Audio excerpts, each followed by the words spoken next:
pas jouer balle au pied, c'est trop tard. Hein. Essayez de voir les situations avant. Hein. Oui, bien. Ressors-lui, Bilal, tu sais qu'il est là. Ressors-lui à Pierre. Non, mouvement, mouvement. Voilà, mouvement. Oui, bien vu, Chris. C'est parti, encore une minute comme ça. Allez. Parti, pendant que le directeur technique Sottevillais, M. Bango Alain, échauffe ses cordes vocales, l'arbitre du match, M. Michael Moreau, ici au milieu, ainsi que ses assistants Laurent Paquet et Jérôme Dole s'échauffent également. Les coéquipiers du capitaine Méric Bualion du stade Sotteville CC ainsi que ceux de Sébastien Godard du football club Heure Madricène rentrent sur le terrain juste après un contrôle de la part des deux assistants, le fameux contrôle de rigueur pour voir si les joueurs n'ont pas de chaîne, de bracelet, de montre qui pourraient être un danger pour leurs adversaires.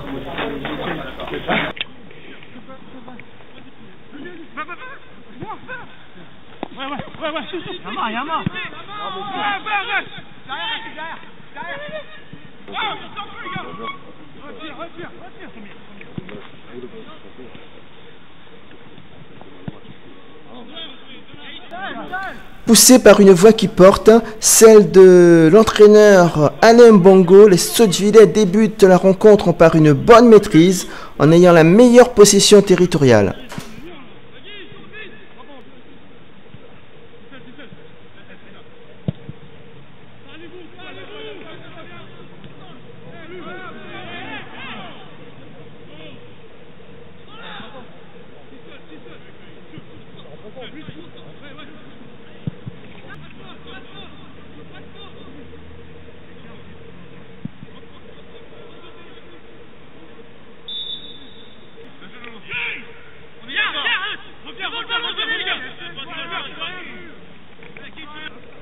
Les noirs et blancs n'y arrivent pas trop, ils décident de durcir le jeu, ce qui n'est pas du goût de M. Moreau qui sévit une première fois à l'encontre de Maxence Decaux. Il va récidiver quelques instants plus tard à l'encontre de Fofana, 2 cartons. Michael Moreau, l'arbitre, a dégainé 2 fois. Il a sonné le réveil des joueurs du FC Heure Madricène qui trouvent l'ouverture par Abdoulaye Keita. Geoffroy Le Gall va chercher le ballon dans ses filets 1-0.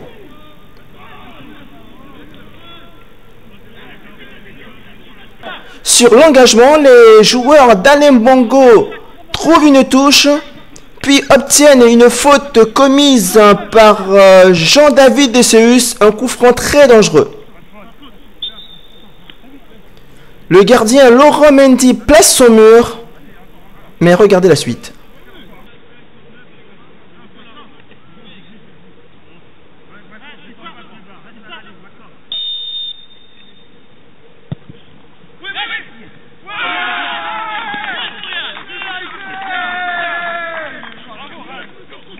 Vous avez vu, un mauvais calcul du gardien et c'est le jeune Eloussine Regaz, 20 ans, qui égalise 1 but partout.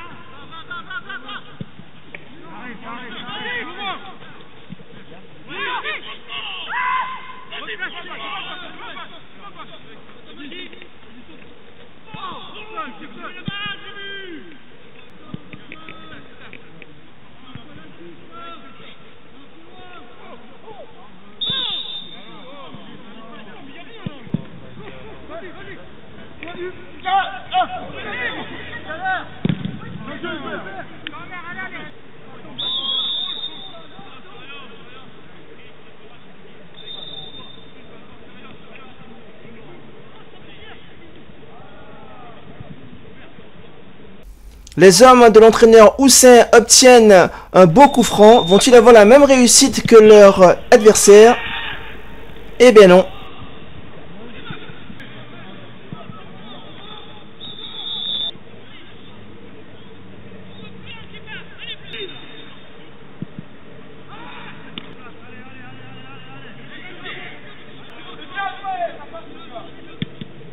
Après l'égalisation de son club, Geoffroy Le Gall a eu beaucoup de travail, une baisse de concentration et c'est Fofana qui en profite pour doubler la mise, 2 buts à 1, ce sera le score à la mi-temps. Vous avez bien réagi après d'avoir encaissé un but, puis vous faites surprendre à la fin. Comment vous allez aborder la deuxième période? Avec les mêmes aptitudes, et puis on va essayer cette fois-ci d'être plus efficace dans la zone offensive. C'est ce qui nous a manqué un peu. Merci bien.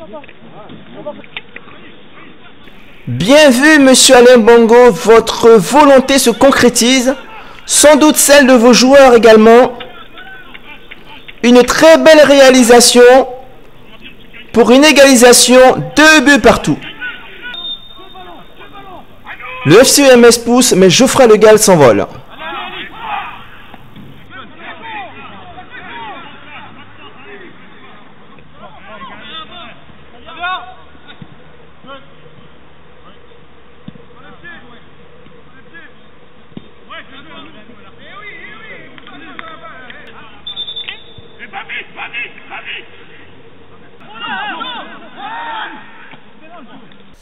Aïe aïe aïe, Christophe Huet reçoit un deuxième carton jaune, synonyme d'exclusion. Les hommes de l'entraîneur Houssin pensent trouver là la voie royale pour aller faire la différence.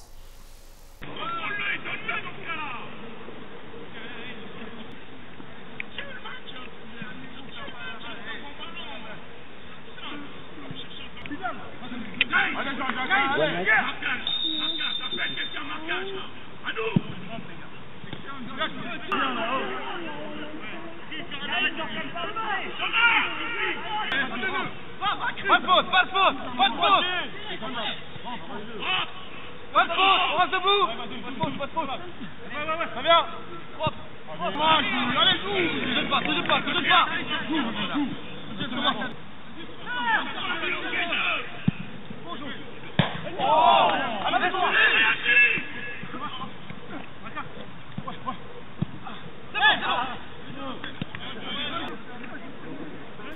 Geoffroy Le Gall va au contact, il se fait marcher sur la main.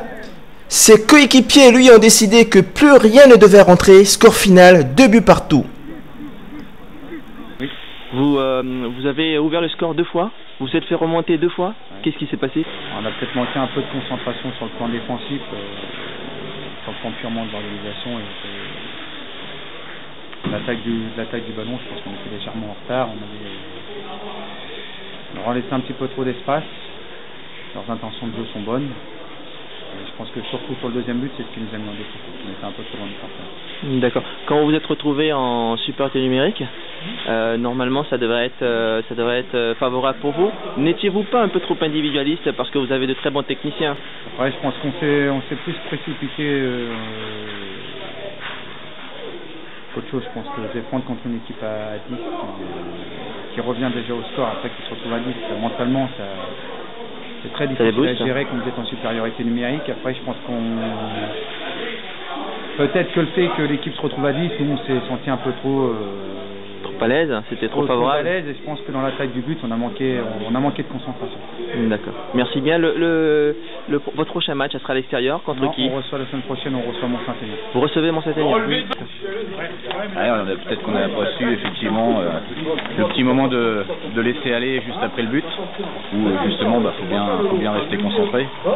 Peut-être qu'on s'est relâché un petit peu et ça leur a permis de revenir 2 fois, c'est dommage. Peut-être que effectivement on se contredit, on a peut-être choisi l'option individuelle effectivement où chacun voulait faire la différence, alors qu'on aurait peut-être dû profiter de bien écarter le jeu pour essayer de trouver des brèches. On a peut-être, à mon avis, on a joué trop dans l'axe et on aurait dû écarter, mais bon. Ils ont bien défendu aussi. Donc, Tout à fait, oui. Merci capitaine. Bonne continuation. Merci. Monsieur Bongo, vous avez fait toute la moitié de la deuxième partie de la rencontre à 10. En infériorité numérique, donc, vous faites un match nul. Vous considérez que c'est un bon score? On regrette un peu, on a eu des situations favorables qu'on n'a pas pu exploiter, ce qui est dommage. Parce que il y avait quand même la possibilité de faire un but de plus. Vous êtes à l'extérieur? Oui, mais bon, il n'y a pas de... C'est un terrain, hein. Que ce soit à l'extérieur, à domicile, c'est les mêmes dimensions, donc il faut jouer pour gagner. Vous êtes à l'extérieur, vous avez fait une bonne partie de deuxième mi-temps en infériorité numérique, à 10 contre 11. Vous résistez, vous faites un match nul, c'est un bon résultat? Pour nous, c'est un très bon résultat, vu qu'on est dans une phase où on apprend encore. On a un groupe très très jeune, donc on est beaucoup mal parti. Mais on a réussi à redresser la tête contre Mont-Saint-Aignan la semaine dernière. On voulait venir chercher un résultat. Bon, au fil du match, avec un joueur en moins, comme je leur ai dit au début du match, c'était dans les duels. Vu que c'est une équipe très physique en face, bon techniquement. Donc ça s'est joué à la grinta, comme on dit. D'accord. Donc on est complètement satisfait. Et le prochain match, ça sera à domicile? Je crois qu'on reçoit de Romy Pont-Saint-Pierre. Ça sera la victoire? Bah on va essayer. Hein. On craint personne, on joue que pour la victoire, on a une philosophie de jeu qu'on essaie de tenir. Et on est très bien comme ça. Merci bien. Merci.